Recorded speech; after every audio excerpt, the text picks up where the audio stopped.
Amen.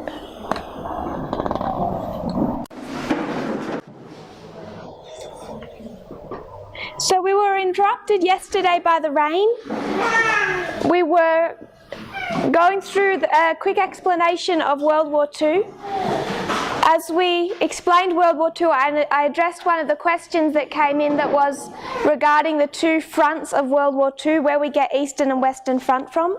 So we discussed that and finished that discussion in the Q&A last evening. So I will just place back up here what we had understood regarding World War II and the Fourth Diadochi War. I suspect yesterday I may have called it the Third Diadochi War, so if I did that, if you can please correct your notes, it was the Fourth Diadochi War. We marked 1979 to 1989 as a 10-year history, and it's the Third Diadochi War that gives us another witness for a 10-year history that leads us to 1989. Then we have 2014. And what do we mark at 2014? If we're talking about the Third Diadochi War, we can mark Ukraine. Sorry, the Fourth Diadochi War, it's the invasion of Ukraine by Russia. World War II gives us a pact between the King of the North and the King of the South, an alliance. In World War II, that was the Molotov-Ribbentrop Pact. We marked that in 2014, and then in 2016, from the Fourth Diadochi War, we have Ipsus. And it's a battle between the King of the North and a threefold enemy. We bring that to World War II, and we have the King of the North, Hitler, also take on a threefold enemy. That was Britain, France, and Poland, and he invades Poland. So you have a group of three versus the King of the North. And the King of the North and the King of the South for that battle are working together. This is the beginning of the war on the Western Front.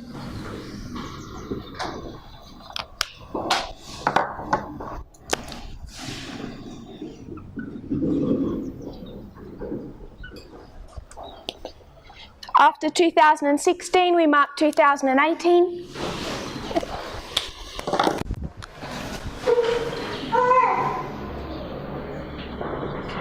Pyrrhus gives us the Battle of Heraclea. So we have Ipsus, Heraclea, marked in October of 2018, October, November, December. So the Battle of Heraclea, in the history of World War II, we have a fracturing of the pact between the King of the North and the King of the South, but they're able to put that pact back together, and it lasts for another year, a little bit longer. We mark in 2019 the breaking of this pact entirely and the beginning of the war on the Eastern Front. This is when Hitler invaded the Soviet Union.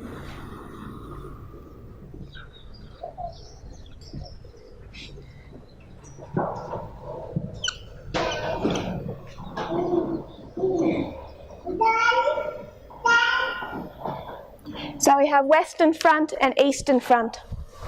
The Western Front takes us from 2016 through to Panium, and the Eastern Front takes us from 2019 at Raphia through to Panium.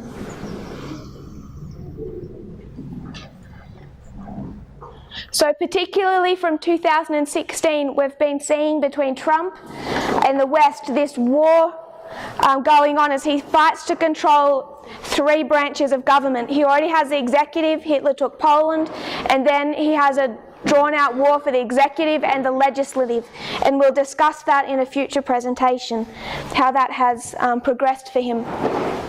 So back to the history of Pyrrhus, Ipsus, Heraclea. We mark here the Battle of Asculum. I have to go to a different bit.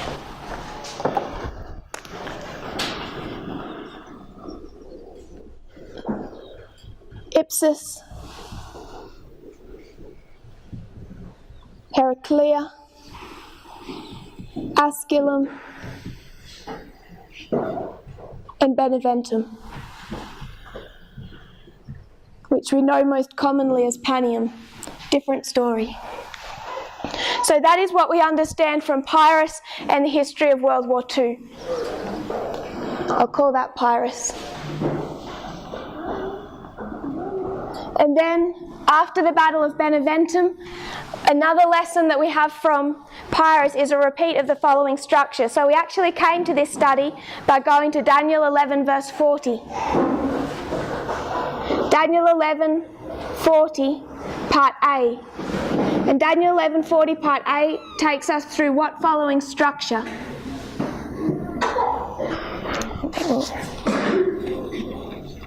It takes us to the history of 1798. Prior to 1798, what do you have between the King of the North and the King of the South?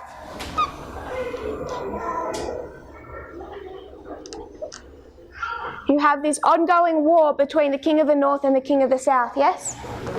And then 1798, what do we mark? The deadly wound.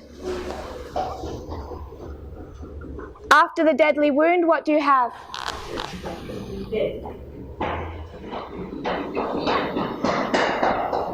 Deadly wound, death in 1799. And then in the future, we mark a resurrection. We take that to Daniel 11:40, part B, and we found the exact same structure. That we had 1989,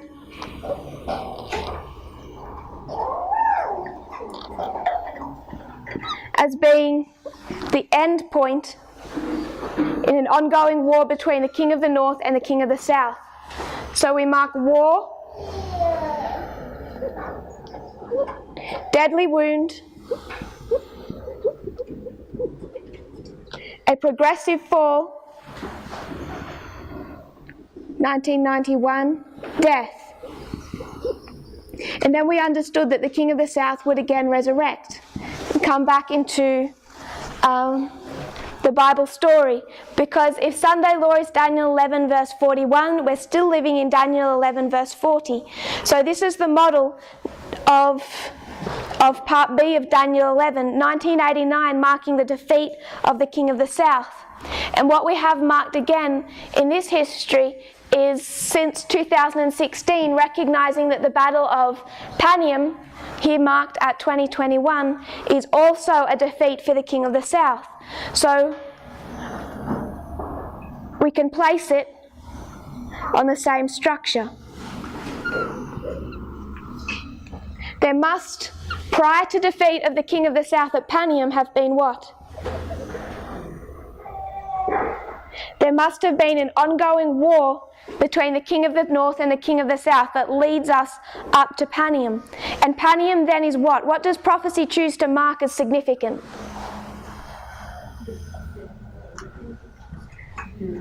The deadly wound. So what do we know of the King of the South at Panium? Is it gone? It's going to start to fall, and when will it die? At the Sunday law, the death. And we know that this completes the story, it completes the story of resurrection. So this death will be final. So when we take the history of Pyrrhus, I just want us to remember it takes us through Ipsus, Heraclea, Asculum and Beneventum. At Beneventum, Pyrrhus is defeated, but the south of Italy is not entirely conquered and Pyrrhus is not killed. If we can remember that this is progressive. If you cast your mind back to those studies. This was what date, the Battle of Beneventum? This is 275, and this date? 272. And in between, I heard someone speak of the 273. So the Battle of Beneventum was 275 BC. Pyrrhus is defeated. The king of the south is defeated. The southern portion of Italy that Rome had been fighting for, the north had been fighting for, was inevitably lost to Rome, but it hadn't yet fully been taken and Pyrrhus hadn't been killed. It's fully taken in 272 with the fall of Tarentum, and it's also in 272 that we know Pyrrhus died in the streets of Argos. So I just wanted us to remember this history, and that it fits into the same structure that we had observed as in 1798 and 1989. And this can teach us quite a few things. It gives us license to overlay 1989 with the Battle of Panium, and that can teach us a number of things. Because in 1989, what do you have rising up? You have the United States rising up as a unilateral world superpower. So at Panium, you have the rise of the United States as a unilateral world superpower. As the King of the South falls from Panium to Sunday law, this is telling us also the story of the rise of the King of the North as a world dictatorship. He's no longer restrained by the King of the South. If we were to think about the Cold War, the United States restrained through that history by another superpower that had nuclear weapons and could serve as some type of bulwark against the power of the United States, as Russia is today. But as Russia falls in the history of Panium, that restraint is removed, and this is one of the main reasons that the United States is able to rise as this world superpower.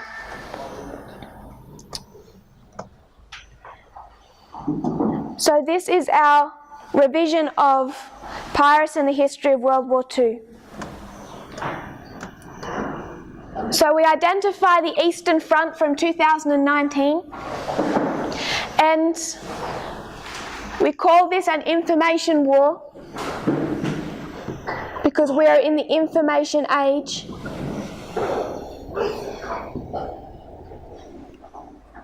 And what are they fighting for? What made the Soviet Union a superpower? So it's a superpower, it's alive in 1989 and it's dead in 1991. What then is the life that it has? So it has something in 1989 that it loses in 1991. That marks the death, yes? What was the only thing that it had that it lost in this history? Spheres of influence. So in the history from Second World War through 1989, it had all of this territory of Eastern Europe. It had Eastern Europe, all of these sub-states, these spheres of influence that we most often refer to it as. Had all these spheres of influence. From 1945 to 1989, it has these spheres of influence. 1989, that crack in the Berlin Wall, what does it start to lose? It's losing its grip on those countries. So, as it loses grip on those countries, prophecy symbolizes that as dying. So, 1989, it starts to, those Eastern satellite states start to slip out of the hand of the Soviet Union. And as they slip out, the King of the South, as the King of the South, as this restraint to the King of the North starts to die, and then December of 1991, the Soviet Union is dissolved, and all that's left is this weak, helpless Russia, and that is symbolized as death. It's lost its spheres of influence, it's lost Eastern Europe. So, what do we expect the King of the North and the King of the South to be fighting over today? Spheres of influence. This must be what makes the King of the South powerful. And once we have gone through World War I and World War II and go into our application, we want to discuss that in more detail. But it must be spheres of influence that the King of the North and the King of the South were fighting over. You may have heard of the Cuban Missile Crisis. I'll get into one of my pet topics again. You see the American right so upset about immigration, particularly immigration from South America.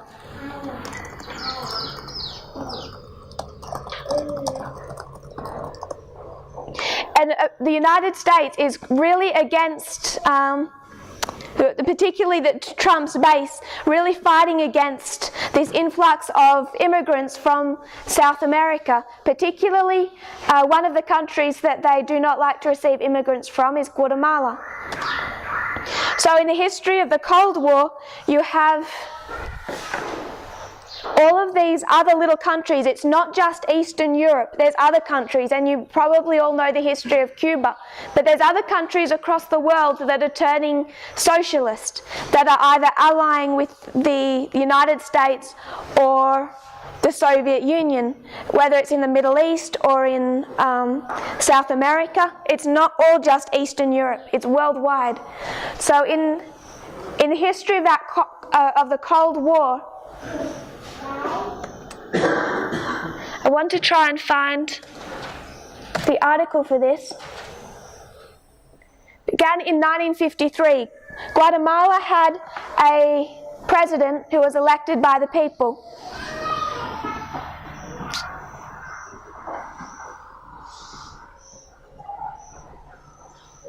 I'm going to give the brief history that I remember, and then we're going to come back to this because I just find this an interesting story. But you have Guatemala. They elect this president. He's a pretty good guy, and they have this issue in Guatemala. You see, Guatemala, it has all of this land, and the United States had sent companies in, and they had banana plantations. So the United States corporations controlled or owned a lot of the land of Guatemala, and his president is elected and is socialistic, which scares the United States. They're in the history of the Red Scares. And once this socialistic government takes hold of Guatemala, the United States begins to fear that the Soviet Union is going to have influence here and socialism will spread in South America. So the CIA orchestrate a coup to wipe out the government and elect someone who is not socialistic.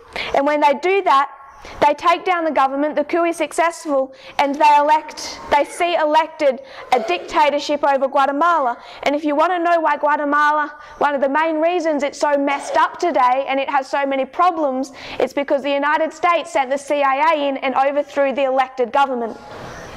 This is where I get annoyed at the Donald Trump arguments about immigrants. This is why there's immigrants. Much of this unrest has come out of this conflict between the King of the North and the King of the South.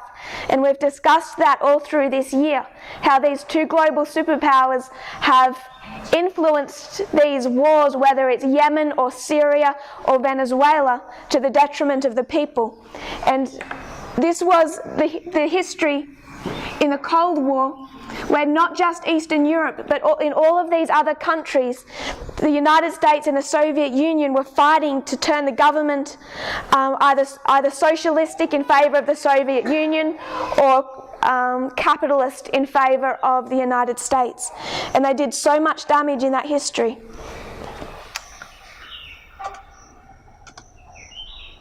So they're fighting all through this war, 45 to 89, over spheres of influence. So we know that in this war that leads up to Panium, what they're fighting over is these spheres of influence. And at the waymark of Panium, what begins to come out of the grip of Russia, of Vladimir Putin, is his global power influence over these other countries that are relying on him for support on the world stage. So I want us to fill in the gaps in this history, because if what we're saying is that this war is about spheres of influence and whether the King of the North and the King of the South control a country like Guatemala, the problem that we have identified with this story since very early on, from the first time it was presented, is that 2019 marks the beginning of the war between the King of the North and the King of the South. And if what they're fighting for is spheres of influence, why do we not have that marked all the way through this history with Iraq, with Syria, with Venezuela, with Ukraine? They've been fighting over spheres of influence for a long time. It didn't begin this year. So if they've been fighting over it for a long time, that's already a description of what this war looks like. And this comes back to what we discussed yesterday. We need the first and the second woe to explain the third woe. We need the First and the Second World Wars to come together to explain the third. And this narrative only gives us the Second World War. It doesn't give us the history of the first. So we need to take the first and combine it with the second to have a completed picture. So I want to take us back, not back to World War I, but back to the history of the Diadochi Wars. We understood that the Fourth Diadochi War and that story of Pyrrhus combined with World War II gave us this line that we have above. And when we talk about the Fourth Diadochi War, it lines up with World War II. But what we identified was that this Fourth Diadochi War is a war between some major players, namely Antigonus and his son Demetrius, fighting against Seleucus, Ptolemy, Lysimachus, and Cassander. And for those of you, I know there's some people here that haven't seen any of those presentations. What this story is, this battle is the breakdown of Alexander the Great's empire. So Alexander the Great dies in 323 BC, and in Daniel 11 verse 4, it just tells us Alexander dies and his kingdom is divided into four. These four: Seleucus, Ptolemy, Lysimachus, and Cassander. So all the Bible narrative does is say Alexander dies and up comes four. But these four Diadochi Wars that you hear us speak about, they are the history between the death of Alexander and the rising up of these four generals. That process, for it to go from 1 to 4, took 22 years. So Alexander died in 323 BC, and you have these four generals divide up his empire at the Battle of Ipsus in 301 BC. Just so you know where we are historically, we're in the midst of Daniel 11 verse 4, this breakdown of Alexander's empire. So we recognize that 22 years, that going from one horn to four horns, is these four wars, and this Fourth Diadochi War is what lines up with World War II. And what we recognized was that this Fourth Diadochi War is a war between Antigonus and his son and our four famous generals. But the Third Diadochi War was between the exact same players. So the third was between Antigonus and his son and our four generals. The fourth was between Antigonus and his son and our four generals, and all that happened is that there was an armistice in the middle and a break from fighting. A temporary peace before the same issues arose again and Antigonus restarted that war. And we know that World War II is just a continuation of World War I.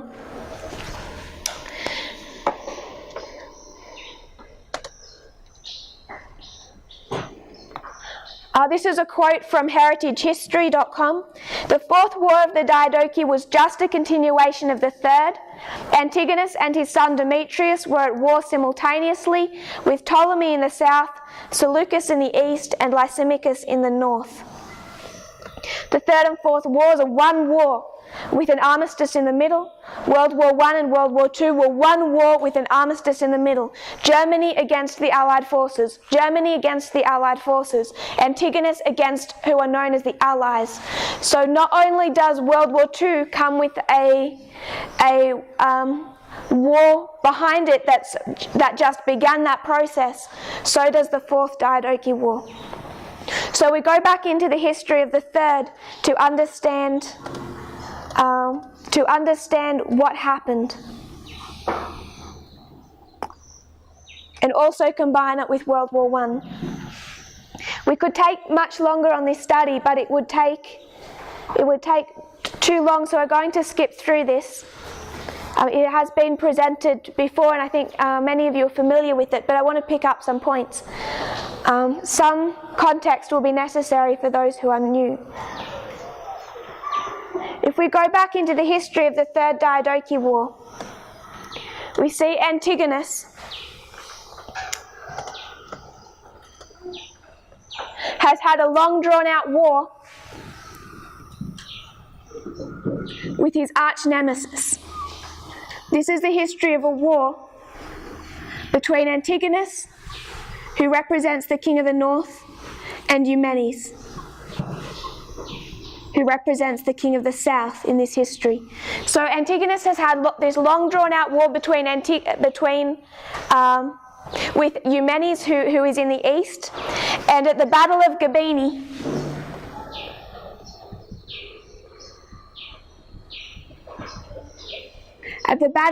Gabini, Antigonus defeats Eumenes. And Antigonus finally defeats him with an interesting strategy. First of all, Antigonus has two major allies through this war. He's fighting Eumenes. In the First and the Second Diadochi War, there's dozens of generals. By the end of the second, most of those generals have died, been killed in battle or just subjected. So now there's just these five, Antigonus and these allies. Demetrius the son just working for his father at this stage. So there's these five left. Prior to this, there's also Eumenes, and Eumenes is extremely powerful. He has what is known as the silver shields. These were Antigonus's. These were the most highly trained.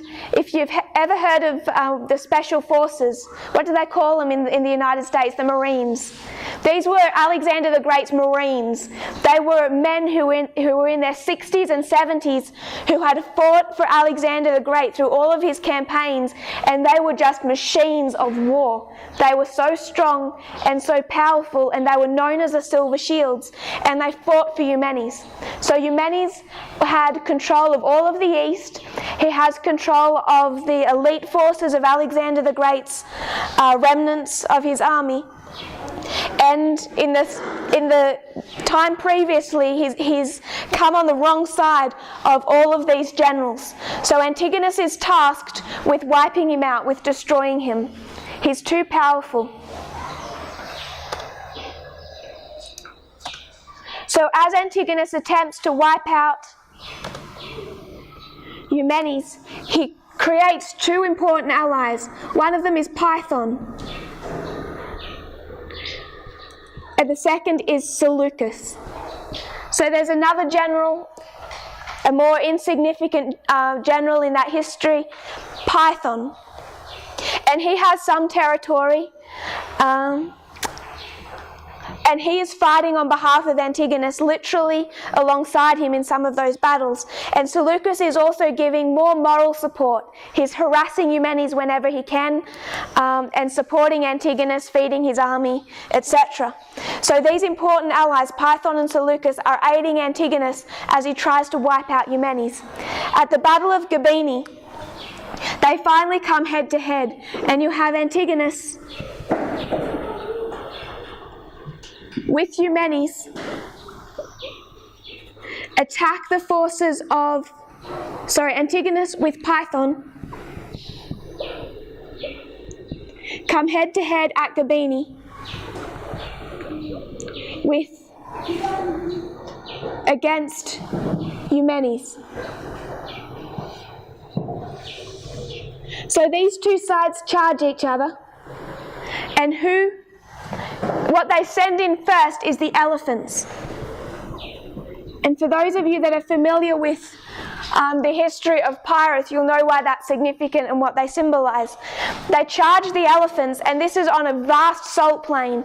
So they're meeting at opposite sides of this vast salt plain, and the first front sent in that charges is all of their elephants. And as these elephants charge, the dust arises, it swirls up on the salt plain, and it hides each other from view. And this creates chaos. So in the midst of this chaos, Antigonus comes up with a clever plan. Eumenes has the silver shields.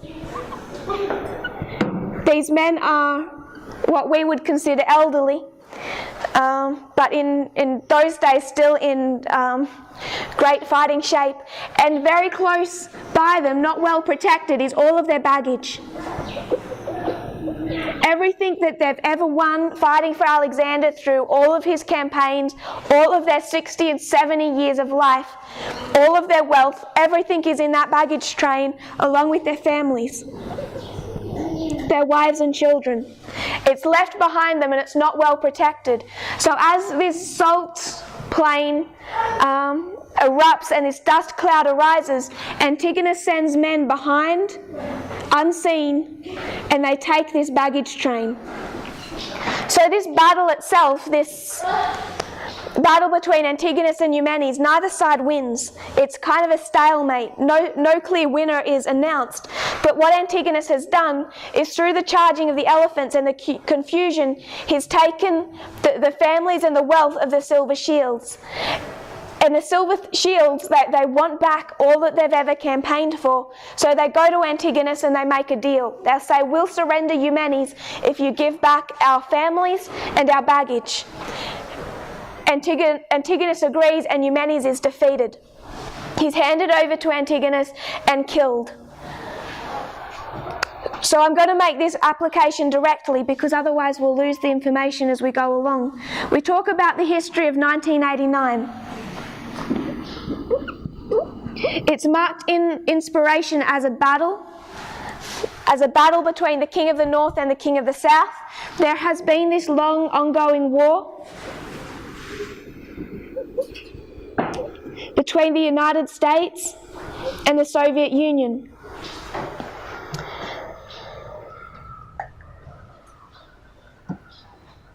In 1989, we marked the defeat of the Soviet Union.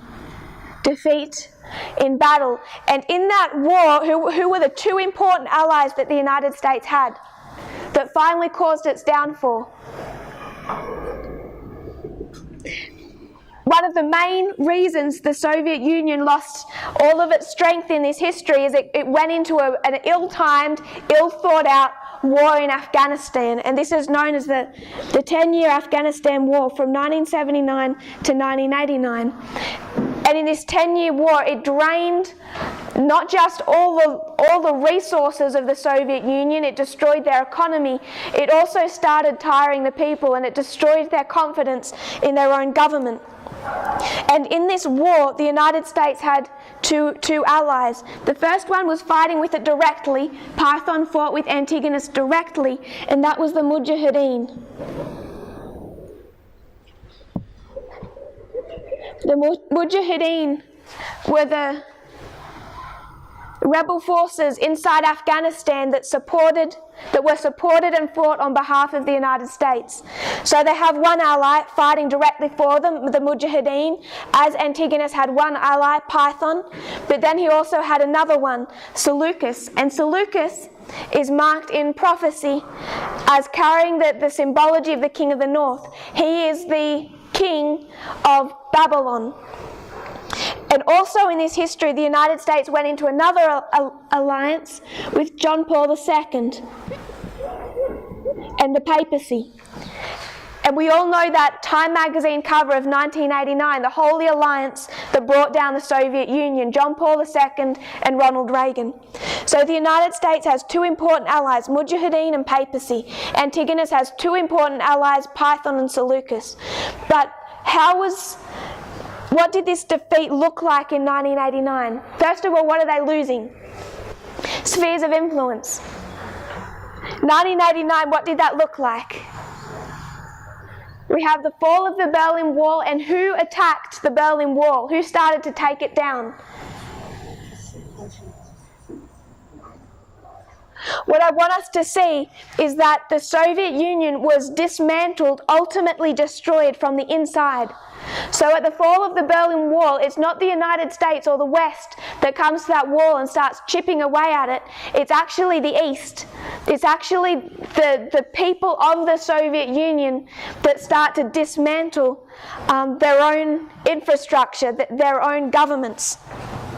So through these years of revolution, 89, 90, 91, the Soviet Union fell from the inside. And the main reason they fell from the inside is because of this covert war where the United States sent propaganda through, it's called Radio Liberty,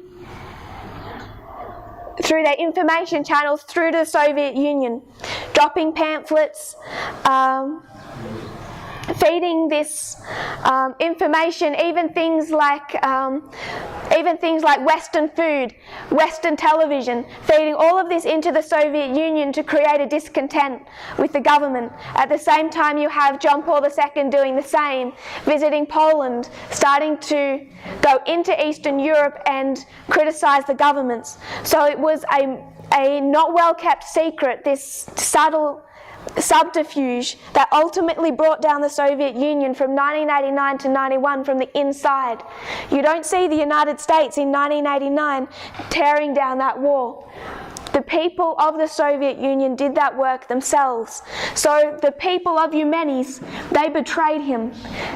This side betrayed their government. They took down that empire themselves. So you have Antigonus defeat Eumenes, and he becomes what is known, or he takes on this title of the Master of Asia.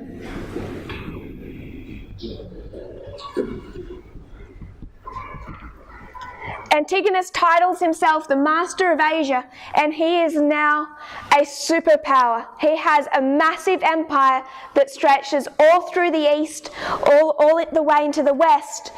And these four generals, they start to become uncomfortable. He takes this title of the Master of Asia, and he has this plan that he's going to rebuild Alexander the Great's empire with him at its head, continuing on that same empire. He wants to see it all united under one government, not split out into these factions of north, south, east, and west. As part of this plan, he starts to take down everyone that he sees as a threat. So in this history, he has two allies, Python and Seleucus. He quickly just starts disregarding Seleucus, but then he sees Python start also becoming stronger. Python is a 2-bit general in comparison, but he starts to consolidate his territory, and Antigonus starts killing everyone that he sees as a threat. And that soon becomes Python himself. So even though Python was his ally and fought on his behalf, Antigonus had him killed. He starts to become a dictator. As he's becoming a dictator, he's visiting these different smaller territories like Python's, and he's coming as a friend, and then he's just killing them off. And then he comes to Babylon, and what do you think Seleucus thinks? He thinks, I'm next. So he gets on a horse and he just flees Babylon. He knows that his ally is really there to kill him. So Seleucus flees and he comes down to Ptolemy, down into Egypt, and he's given up Babylon, and he starts to work for Ptolemy, and he starts warning these other generals about Antigonus's behavior, and they all start to become concerned about his power. So at this point in time, Seleucus no longer has territory. I don't want to include him as part of these three. Now he's just a general fighting in the army of Ptolemies. So these three remaining, not yet kings, but they're essentially kings. These three men, Ptolemy, Lysimachus, and Seleucus, they send an ultimatum. They send an ultimatum to Antigonus that says, stop acting as a dictator, stop consolidating all of this territory, and what they start saying is, we want you to start dividing your wealth and your territory between us. So all the territory that he's gained from defeating Eumenes and the other generals, the others, Ptolemy, Lysimachus and Cassander, say, we want a part of that. We want you to not act as this dictator, but we want you to act more like a globalist. Everything's going to get shared amongst us. So this is an ultimatum from the three allies to Antigonus to stop acting as this superpower and start sharing his power. Antigonus rejects this proposal and he decides instead to go to war with them.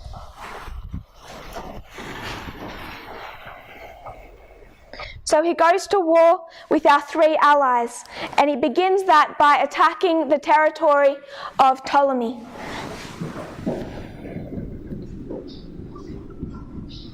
So war begins between Antigonus and our three allies.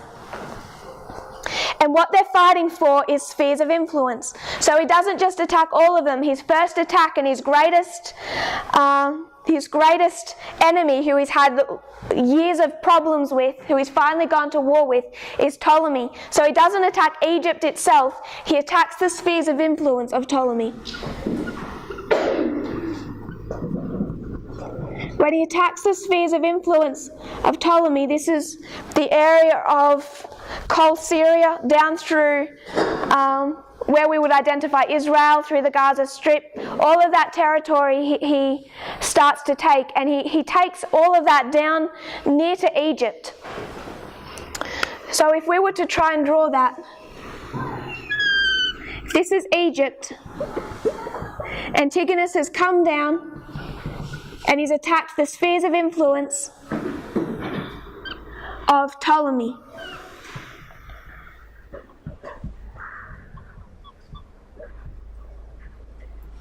Ptolemy didn't have direct control, but he had the recognized authority over these territories. Antigonus, I want to mention by this stage, he's so powerful, he's as powerful as the other three generals combined. So he's no idle threat. He takes all of this territory and then he leaves his son Demetrius to hold it. And he travels back up to start warring against Lysimachus and Cassander. Demetrius is holding this territory and his generals are telling him, whatever you do, don't fight Ptolemy because you won't win. Demetrius is young, he's never fought a battle without his father. Ptolemy is a seasoned general, trained under Alexander the Great, and they're telling him, you've never fought a battle without your father, there's no way you can fight against Ptolemy and win. So Antigonus has left him to control it, but his generals are telling him, wisdom would dictate, don't fight. Ptolemy sees the opportunity and he marches out and attacks Demetrius, and they meet at Gaza. They meet at Gaza, and Demetrius, against the advice of his generals, they've told him not to fight, but he does, and it's known as the Battle of Gaza. At this battle, Ptolemy just annihilates him. He wipes out his forces and Demetrius flees back up north. Demetrius flees north and Ptolemy marches up and he takes all of the territory that he'd lost. He marches up and takes all that territory, all the way up through Coal Syria. Antigonus sees this and he rushes to the aid of his son. He rushes to the aid of his son and he comes back and they start pushing Ptolemy back down towards Egypt. And united again with his father and all of the other troops, they succeed in coming down and retaking all of the territory right up until the borders of Egypt. So at the Battle of Gaza, Demetrius is defeated. He's fought against the advice of his generals.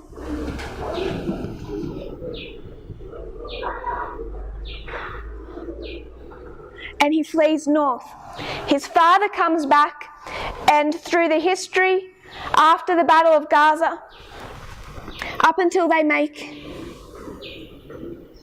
an armistice here, Antigonus comes down and he retakes all the way until the borders of Egypt.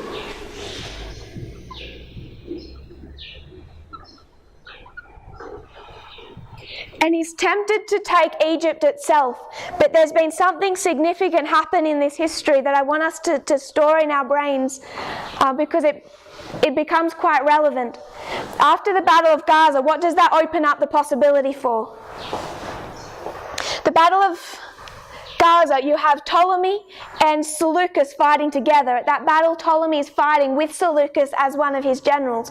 When Seleucus wins the Battle of Gaza, when Ptolemy wins the Battle of Gaza, Seleucus sees an opportunity and he takes a small force and he goes back and he retakes Babylon.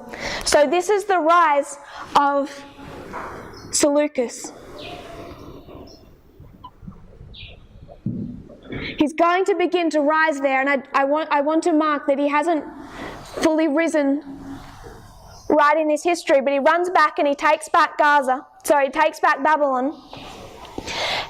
And Antigonus gets wind of this, and right when he gets to the borders of Egypt, he hears that Seleucus has retaken Babylon from him, and there's one other threat coming from the east.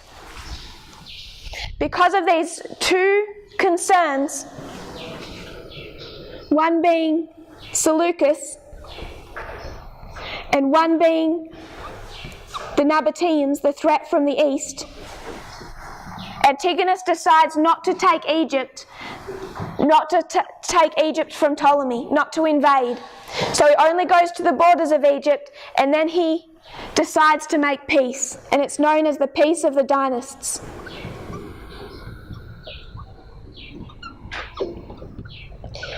A peace treaty between Cassander, Lysimachus, Ptolemy, and Antigonus. These two sides make a peace treaty because this war has been going on for a little while, and because their strength is so evenly matched, it's not going to be easily concluded. They're too evenly matched. These Nabateans are a threat from the east. They're known to be the direct descendants of Ishmael. So when we talk about Ishmael, who does that lead us to a study of? Islam. So you have the children of the east, the descendants of Ishmael or Islam, as a threat at this point in time, together with Seleucus, and that prevents Antigonus taking all of Egypt. He's only going to the borders. He goes into this peace of the Dynasts with these three, Ptolemy, Lysimachus, and Cassander. But who he does not go into a peace treaty with is Seleucus, because he wants Babylon back. So he intentionally doesn't go and make that peace treaty with Seleucus, and he marches up to Babylon and he fights what is known as the Babylonian War. This is a war just between Antigonus and Seleucus. By the end of this war, Seleucus has won. And even though he's had Babylon here, he had it here, he lost it again in the history of the Babylonian War and retook it and lost it and retook it and lost it. He finally retakes it here. He had Babylon back in this history, but he was a nobody two-bit general.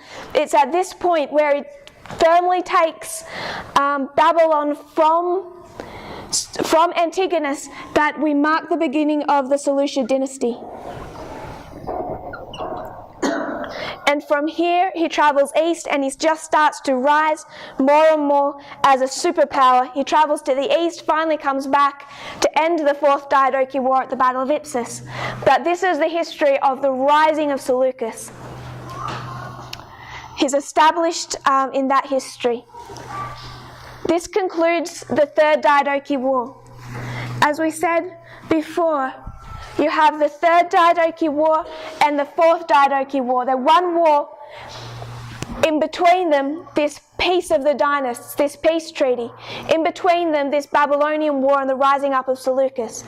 So we've explained the Fourth Diadochi War, the ultimate demise of Antigonus, which leaves us with our four famous generals. Seleucus, Ptolemy, Lysimachus, and Cassander finally occurs in the history of the Fourth Diadochi War. So the third Diadochi War lines up with the history of World War I. And we know that these two combined, the Third Diadochi War and World War I, also come into our own history to explain it, to open it up. So I want to move from the Third Diadochi War into the history of World War I.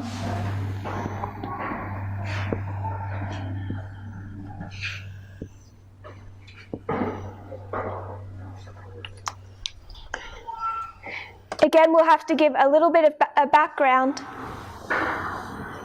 This is the beginning of World War I. Is a complicated and difficult history. It's not an easy one to pin down the exact causes, or the exact cause. There's multiple causes that led to the First World War. But I think everyone acknowledges that the ultimate cause factor was this tension between Austria-Hungary and Serbia. And that was in fact where the war began. So there's been this long conflict that existing between Austria-Hungary and Serbia. And there was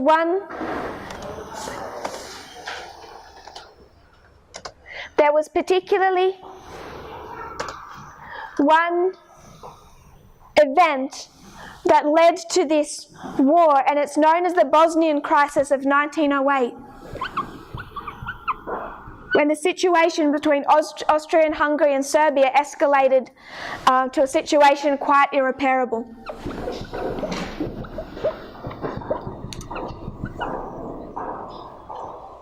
So it's the Bosnian Crisis of 1908. So I want to step back a little and just give a picture of what's happening in this history. You have Germany in the west and Russia in the east. And who is Germany? And who is Russia? And I want to make the point that when it comes to this history of World War I, Germany and Austria-Hungary only worked together. They made every step in unison. So I want to combine Austria-Hungary with Germany as the King of the North. And now the reason for it being its symbology, it is the two-horned power. And we know that it's the two-horned power in this history. So just an interesting detail that having two gives us. This is the rise of the United States, yes? It's the rise of the United States symbolized by Germany, but you also see the destruction of Austria-Hungary.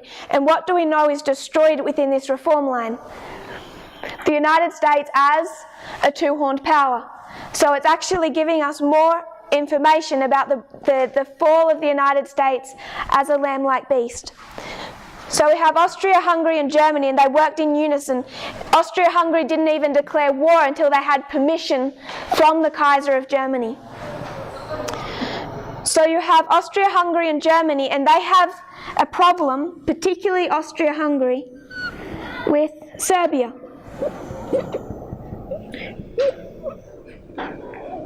Serbia is this little country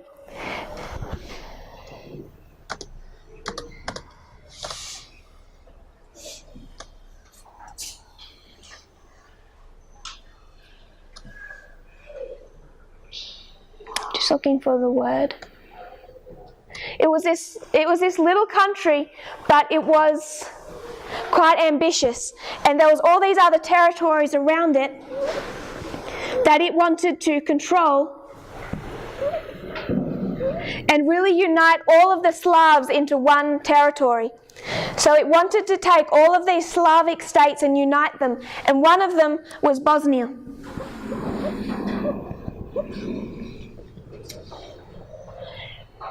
Austria-Hungary is supported by Germany. They're working in step. But Serbia is supported by Russia. Russia supports Serbia. Germany supports Austria-Hungary. I'm going to quote here about just leading up to this history. Relations between Serbia and Austria-Hungary had been gradually deteriorating, particularly from 1903. However, Russia's ability to support Serbia began to be reduced. In this prior history, Russia had been at war, and it was losing and then lost that war with Japan. So Russia is in this history, it's in a weak state. It's in a weak state and it cannot offer support to Serbia. Also in this history leading up to this 1908 Bosnian crisis, from 1905 Russia is also in this internal state of revolution. So because of the external losing of a war and the internal condition of revolution, the two issues Russia has, it lost a war and it has internal revolution. The two reasons that Russia is too weak to support Serbia. In the Bosnian crisis, Austria-Hungary stepped in and they annexed Bosnia.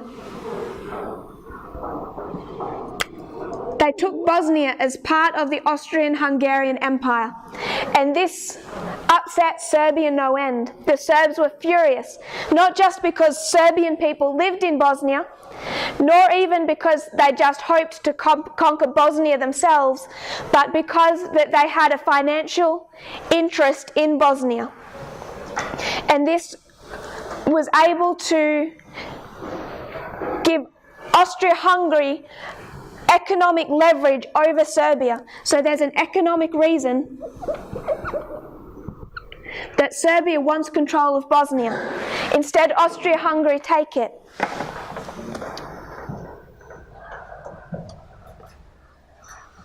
Austria-Hungary sees Serbia as a threat because it knows that Serbia is ambitious and wants to unite all of these territories under itself.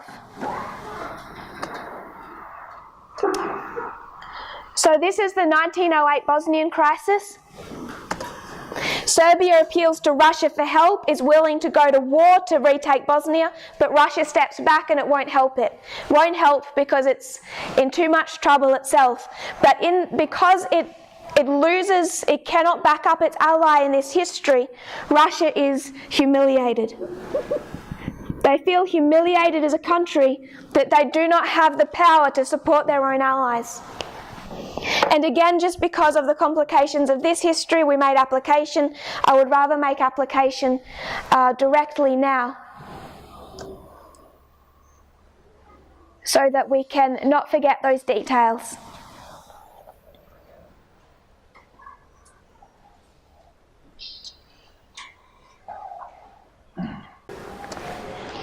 In the history of 1979 to 1989, there's another crisis developing.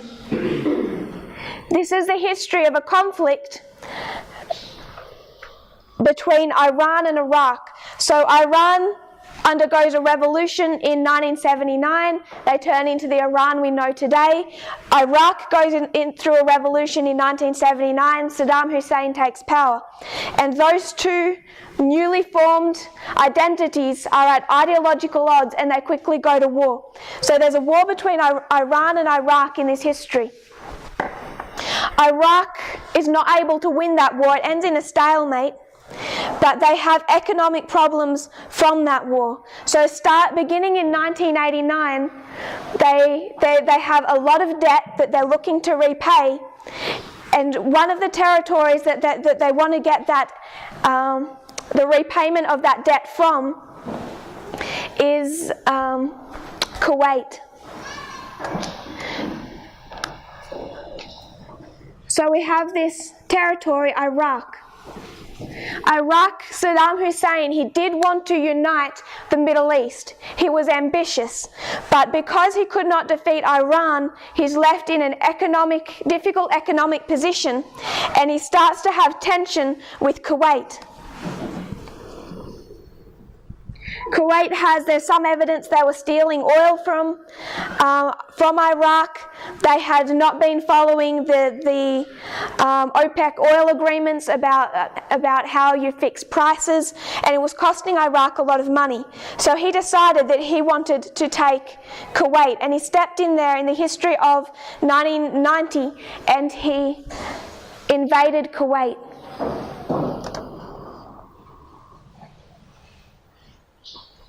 So Saddam Hussein invades Kuwait, and then who steps in?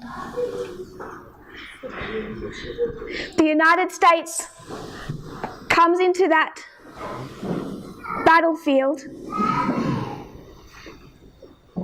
and they force Iraq out of Kuwait. And I want to just give us a little bit of that history. The United States saw the ambition of Saddam Hussein as a threat, just as Austria-Hungary saw the ambition of Serbia. Both of them were trying to unite the territories around them into one government. Iraq, when it invaded Kuwait, it was too powerful. So the United States stepped in, they invaded Kuwait and forced out Iraq.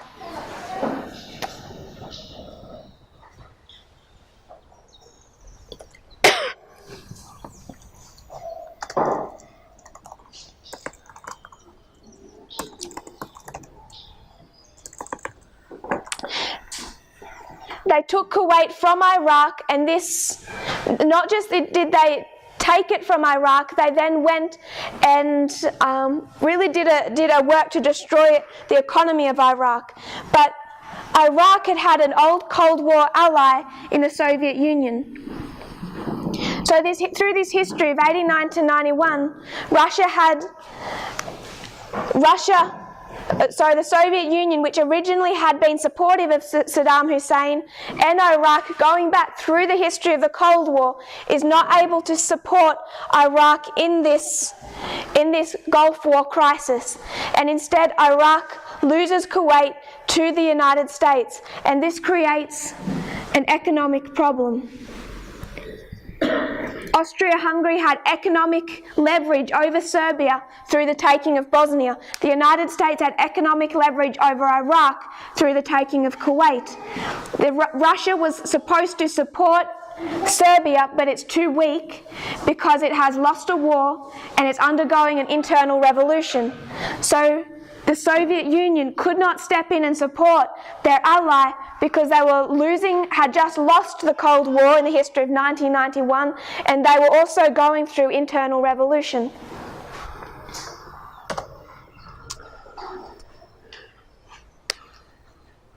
So in this history of the Bosnian crisis, we see Serbia line up with Iraq. This conflict over Bosnia line up with Kuwait. Austria-Hungary lining up with the United States. And Russia, too weak and humiliated through this crisis, lining up with the Soviet Union.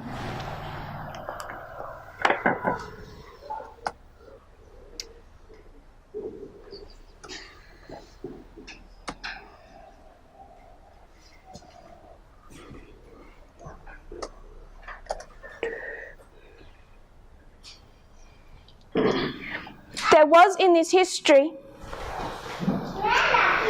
through this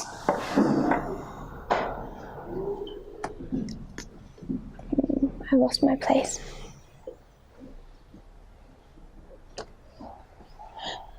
Through this conflict within, not Serbia, but through within this territory, not indirectly itself, is actually out in Bosnia and Herzegovina, there starts to rise up this terrorist organisation, and they're known as the Black Hand. The Black Hand begin to rise up as a response from that Slav population against Austria-Hungary. This is a terrorist group.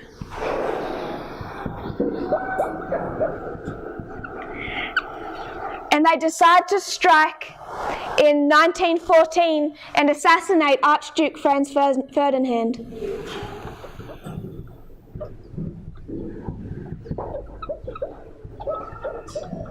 So because of this conflict between the Slavs and Austria-Hungary, a terrorist organisation come together, calling themselves the Black Hand, and they assassinate Archduke Franz Ferdinand in a terrorist attack. This is what is known as the direct or immediate cause of the First World War. Austria-Hungary then sends an ultimatum to Serbia.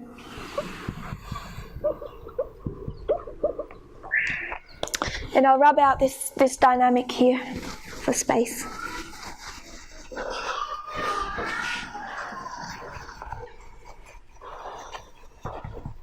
So Austria-Hungary send an ultimatum to Serbia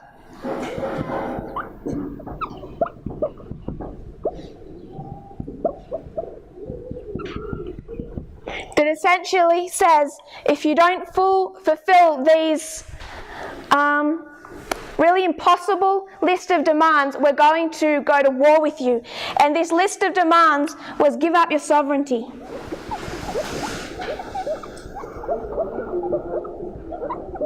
So Austria-Hungary says to Serbia through this ultimatum, you're either going to give up your sovereignty or we're going to invade you. Serbia fulfills most of the requirements in that ultimatum. They go a long way to avoiding war. So much so that even Germany and those other European countries believe that there will be no war. They think that Serbia has done enough to satisfy Austria-Hungary.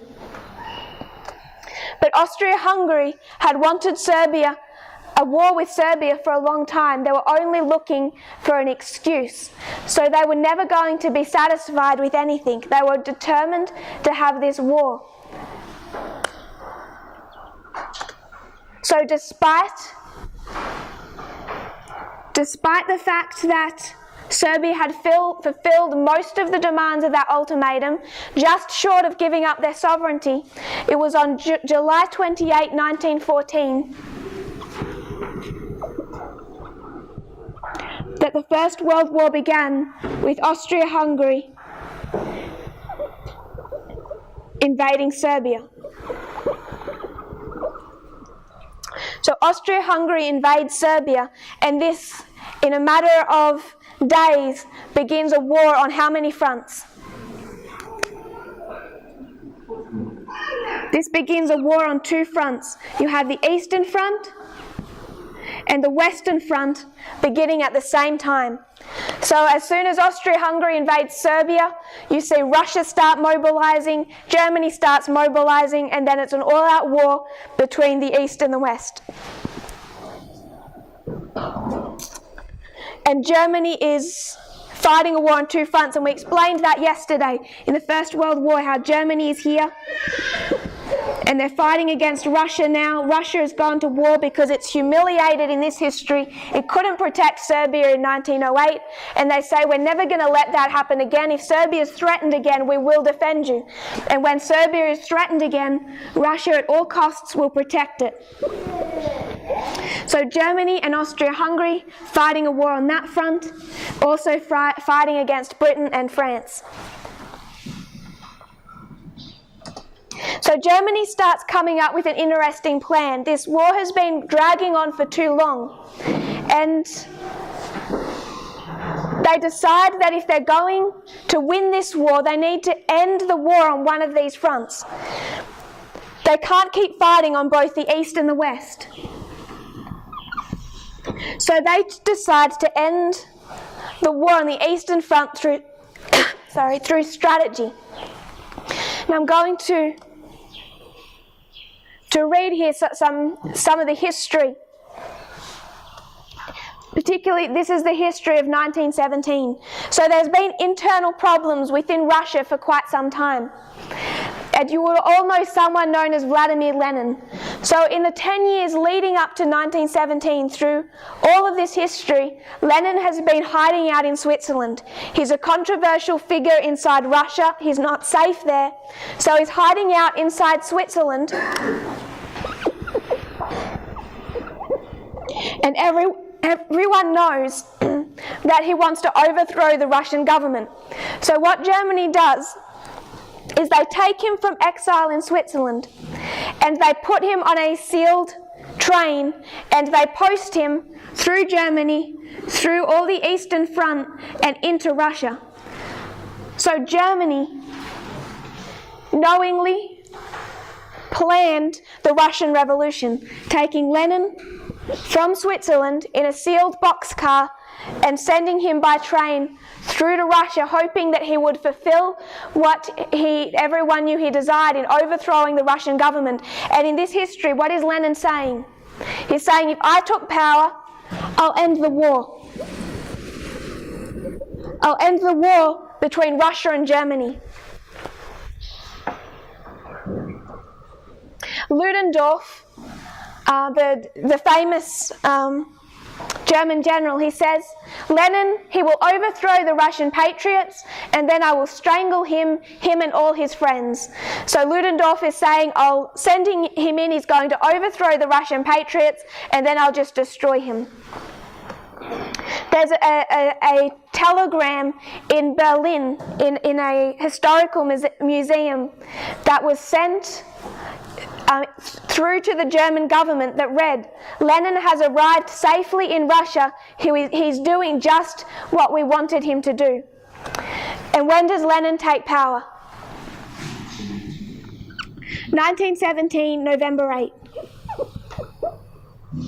So November 8, 1917. This ends the war on the Eastern Front.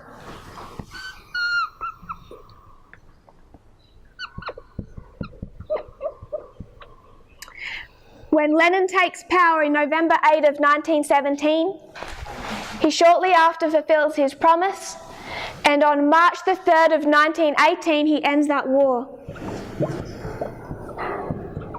And this is known as the Treaty of Brest-Litovsk.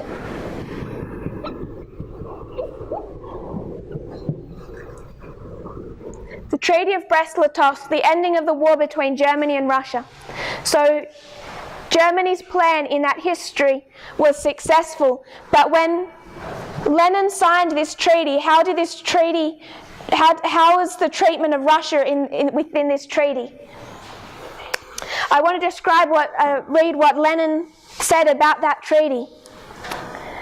To make peace with Germany, because Russia had been losing the war on the Eastern Front leading up to this treaty, Germany had all the leverage when they came to this agreement. And according to this treaty, Russia recognized the independence of Ukraine, Georgia, Finland. They gave up Poland, the Baltic states of Lithuania, Latvia, Estonia.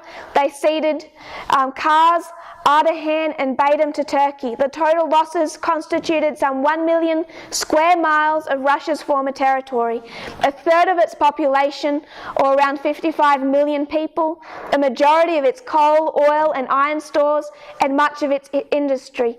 Lenin bitterly called the settlement that abyss of defeat, dismemberment, enslavement and humiliation. So even though this looks like a peace treaty, this was a huge loss to Russia. So much so they actually lost most of their industry and a third of their population. But after this, extending back and through this history, Germany starts to face a problem. They're losing the war on the Western Front. So even though they have peace on the East, that isn't enough for them to win on the West. It's been too long a war and they're too drained as a country. They can no longer continue. So on November 11 of 1918, known as Armistice Day, Germany finally lays down their weapons and stops the war on the Western Front. Does Germany know it's lost? Does Germany know it's lost World War I? They actually don't.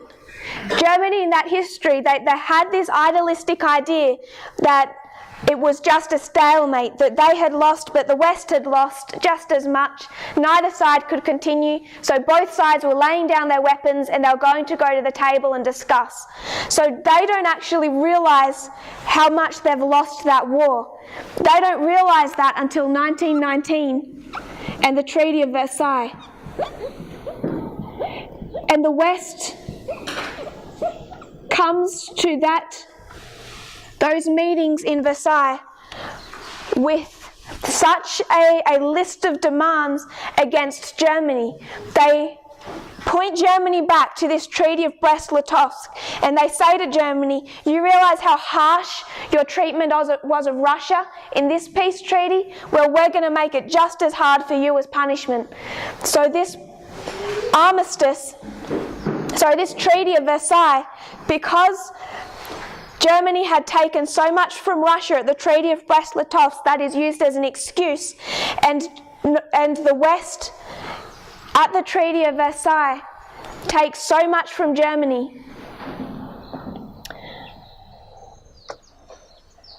And the bitterness over the Treaty of Versailles and how harshly Germany was dealt with, the quantity of reparations they had to repay, the fleets they had to destroy, the weapons they had to give up, all the punishment of the Treaty of Versailles is what gave rise ultimately to the dissatisfaction that led to Hitler and World War II, which is why World War I led to World War II, just as the Third Diadochi War led to the Fourth Diadochi War.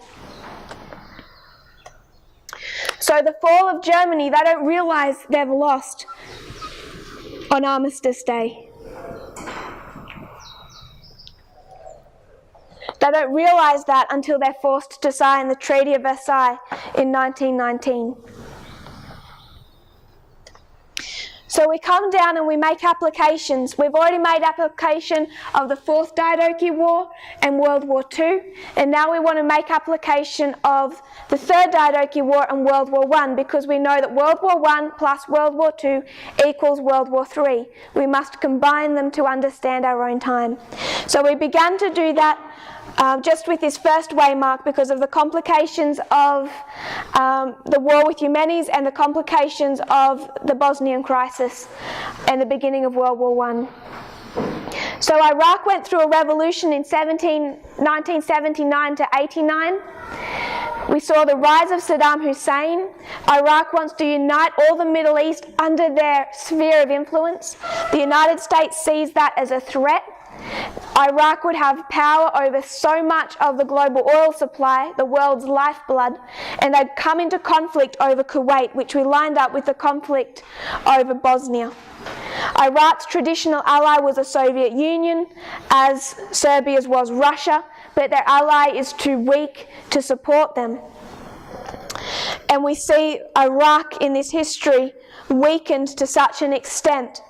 And through this history of the Gulf War, by the way, in this history, 1990, you have George Bush stand up. He's starting to act like as a unilateral power. He's talking about a new world order where the United States is in control as a global policeman.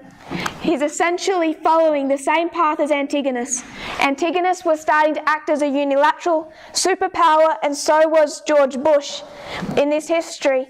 And he gives a speech about what this new world order is going to look like on September 11, 1990.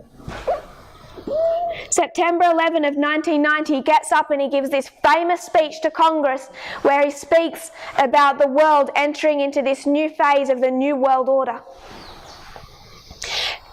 And he says this in the context of what he's going to do to the Middle East. So some elements within the Middle East, how do they feel about that?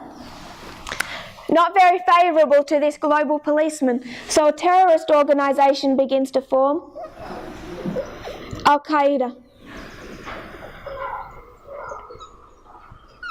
And they launch a terrorist attack on 9/11 of 2001. And why did they choose 9/11?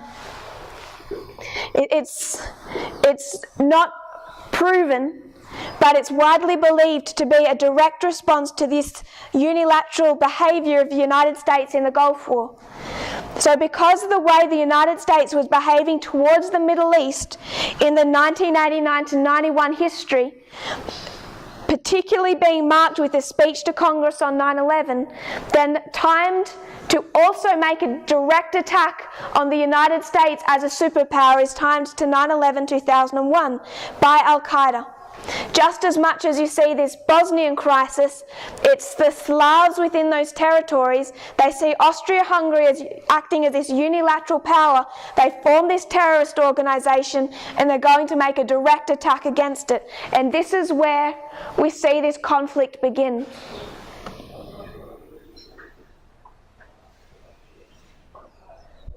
It's widely believed September 11, 2001 was a direct attack on US unilateralism, particularly in its interference within the Middle East. So in 2001 you have this terrorist attack, and who does the United States blame for it? They blame Iraq, and the United States sends an ultimatum to Iraq. And it has quite a few things on their list of demands, but one of the key demands that they gave in that final ultimatum to Saddam Hussein was that Saddam Hussein had to step down from power and leave the country. He's telling him to give up his sovereignty to the United States. Now, Iraq fulfilled most of the expectations from this history, so much so that the world, the UN, thought that war was averted. They didn't think that the United States would invade, which brings us up to this history. There's other people that are also starting to tell the United States, hey, you're starting to act like a global dictator. And those other three, in this history, it's Ptolemy, Lysimachus, and Cassander. In this history, you also have three allies stand up to the United States, and that is France, Germany, and Russia. And they also send an ultimatum to the United States, and they tell the United States, they tell George Bush, if you try and go to war with Iraq, we're going to block you through the UN Security Council. We're going to use our veto powers to prevent you invading Iraq. So connecting this history, we have the Battle of Gabini, Antigonus rising as a dictator. Here he kills his original ally. Now the United States had fought with the Mujahideen in this history. The Mujahideen begin to rise in power. You have Python begin to rise in power. That's seen as a threat. The Mujahideen become the Taliban. In 1996 they take over Afghanistan. It was not the Taliban that took down the Twin Towers on 9/11. In fact, if you went to Afghanistan today, they send journalists over and they wander around the villages in Afghanistan and ask them what they know about 9/11, and many of the people have never even heard of it. The Taliban did not take part in this terrorist attack, but the United States knew that Al-Qaeda was hiding out within Afghanistan. So they used that as an excuse, a terrible excuse that's led to 18 years of a fruitless war in Afghanistan. And at the same time you see Antigonus take down his former ally. He kills Python. So the United States went into Afghanistan and they took down the Taliban, their former ally in the previous Afghanistan war.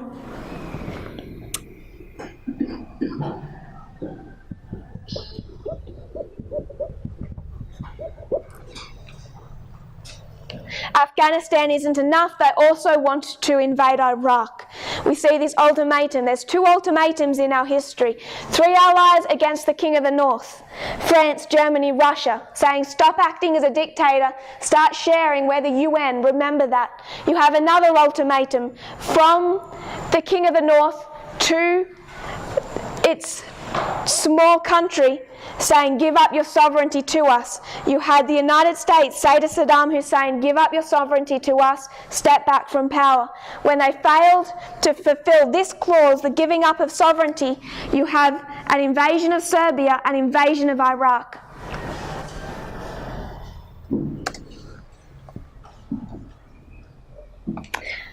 This war with Iraq then begins what, based on this application? This is the ultimatum. This is the Iraq War. So what begins at the Iraq War? You have the Eastern Front plus the Western Front, beginning at the same point in time. So the Eastern Front of World War I in application begins with the Iraq War of 2003. It was Russia in this history that was supposed to support Iraq in the UN through France and Germany. But Russia back in the history of the Gulf War had not been able to support Saddam Hussein. Vladimir Putin does not want to see that happen again. He's been in power for about 4 years now, 3 to 4 years, and he is wanting to establish Russia as not yet really as this feared superpower. All he's saying is to the United States is stop acting as this unilateral dictatorship. And when the United States invades Iraq in 2003, this is known just historically as the catalyst that turns Vladimir Putin so vehemently against the United States. Later on, even down into our history, when people attack him for invading Ukraine, what does he say? I invaded Ukraine, you invaded Iraq. Not quite so clearly, because he claims to not be in Ukraine, but in his own twisted fashion, that's the message he sends back. I can do what I want in Ukraine. Look what you did to Iraq. Illegally. Because it was an illegal invasion. They went against the directions of the UN. So with the invasion of Iraq begins the war on the Eastern Front. So this Battle of Gaza, the Battle of Gaza is also known as the Battle of Rafah. It's not the Battle of Rafah from Daniel 11, but Gaza and Rafah are interchangeable. This location of Gaza was also known as Rafah. So this Battle of Gaza fought between Demetrius and Ptolemy is also called in history as the Battle of Rafah. So we line that up with the Battle of Rafah. Now, I won't review that for time because we're just about out of time. But what do we do with World War II? What do we recognize about World War II? Who wins World War II? King of the South. When we make application, who wins? So what do we do to World War II when we make application? We have to switch. And we've discussed that before, how the alpha history is failure and the omega history is success. World War I and World War II are the alpha history of the war between the King of the North and the King of the South. We can demonstrate that through the counterfeit as well as through the world wars. So if this is the alpha history, then what do we switch?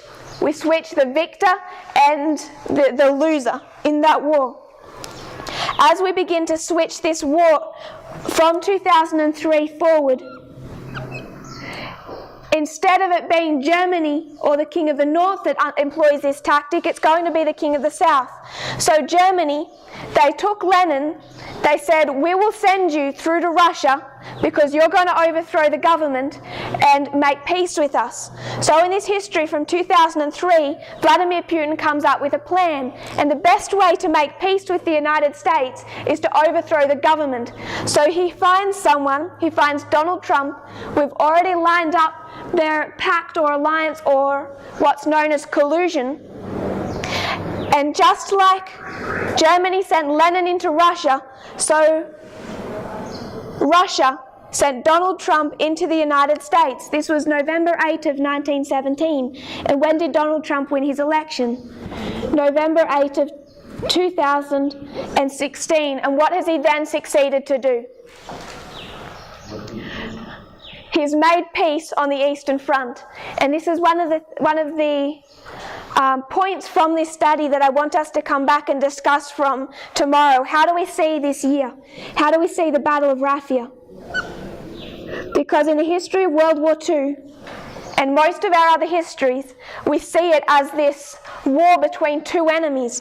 What World War I brings to the table is it says, these two aren't enemies, now they're friends. Donald Trump doesn't start the war, now he ends the war. And he ends the war at the Battle of Raphia, 2019.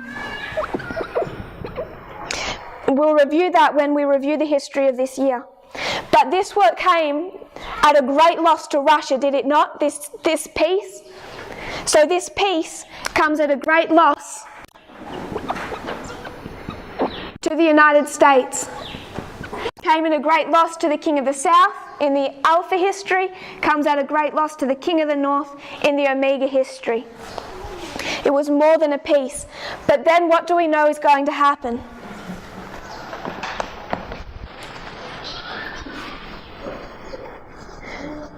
Germany is fighting a battle on the Western Front. It has internal problems. It begins to lose because of those problems. So as Germany cannot continue to fight, it's too weak, leading up to this later history of 1989, so we know that coming up to Panium, we see the fall of the King of the South. And we see that in this history. Antigonus, he marches back down, takes all of that territory up to the borders of Egypt itself. And so we know these spheres of influence that they've been fighting over will slip out of the hand of the King of the South, and all of that territory taken over by the King of the North up until the borders of Russia itself. In the history of 1989 to 91, the United States took all of the satellite states to the borders of Russia itself. So when we find that repeated in this history from Panium through to Sunday Law, you see Russia lose all of its territories through to the borders of Russia itself. Now, is Russia itself as a country going to be destroyed? No. What does it needs to happen for it to die as the King of the South? All it has to lose is its sphere of influence. So from Panium to Sunday Law, we see it lose its sphere of influence. Russia itself does not have to be destroyed. That's all that's needed to weaken it to such a state that prophecy identifies it as dead as that symbol. In this history of Panium to Sunday Law, we also see another lesson we can learn, this time from the Third Diadochi War. Here we find, lining up with Panium, there's this peace treaty, this peace made. We find between Ptolemy and Antigonus, King of the North and King of the South, that becomes resolved.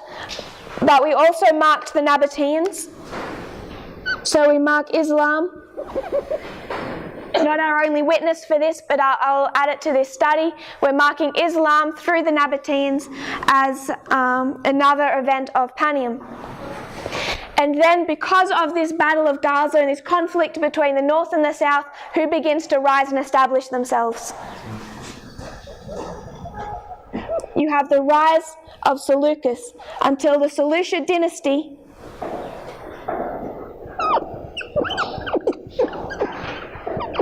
is fully established and operational at the Sunday Law. And the Seleucid dynasty, the King of the North in this history, bringing it back to here, is in an alliance with the Mujahideen and the papacy being marked by Seleucus. So if we see Seleucus, he goes through this history, and we will we'll conduct a revision tomorrow because we're out of time, and then wrap that up. Seleucus goes from being an ally of the King of the North, of the United States, to the dissolving of that alliance, to finally fighting for his place at the Sunday Law history. And we describe Seleucus as the papacy. So we'll come back and discuss that when we come back tomorrow, review and finalise those couple of points. If you kneel with me, we'll close in prayer. Dear Father in heaven, thank you for our blessings. Thank you that you do not leave us in any confusion about what is transpiring around us, what is happening globally. Thank you, Lord, that you care to share with your people, that we can have an understanding.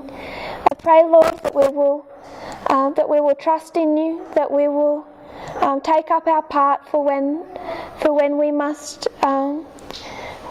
go to your people in the church or the world and warn them. I pray, Lord, for our loved ones all over the world, those who don't understand the prophetic nature of these things, those who do, those who are confused. I pray, Lord, that you'll bless them, help them, and may we have wisdom in how to reach them. I pray in Jesus' name, amen.